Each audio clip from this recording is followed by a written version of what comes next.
Então é isso, pessoal, aí ó, hoje na Avenida dos Andradas. Andradas não, gente. Aí eu viajando com a Avenida dos Andradas. Hoje aqui na Avenida José Cândido da Silveira. E vou fazer aquele bike vlog nervoso.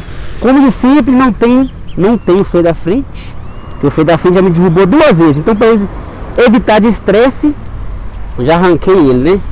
Estamos aqui respeitando todos os protocolos de segurança, porque nós somos bons nisso, você sabe disso. E é isso aí, ó. A bike tá aí. Vamos fazer aquele bike vlog passando aí o ônibusão de Sabará, o General Carneiro mais ou menos. Nós estamos mais ou menos nessa região aqui. E é isso, vamos dar aquele rolê de camelão. E hoje, pessoal, o objetivo principal, eu passei aqui, vou fazer esse bike vlog só de bobeira. Mas o objetivo principal mesmo é gravar lá no túnel da Lagoinha, que eu passei vergonha, né? Falei que ia fazer um bike vlog lá, não fiz bosta nenhuma. Então é hoje. Hoje nós vamos fazer esse bike vlog.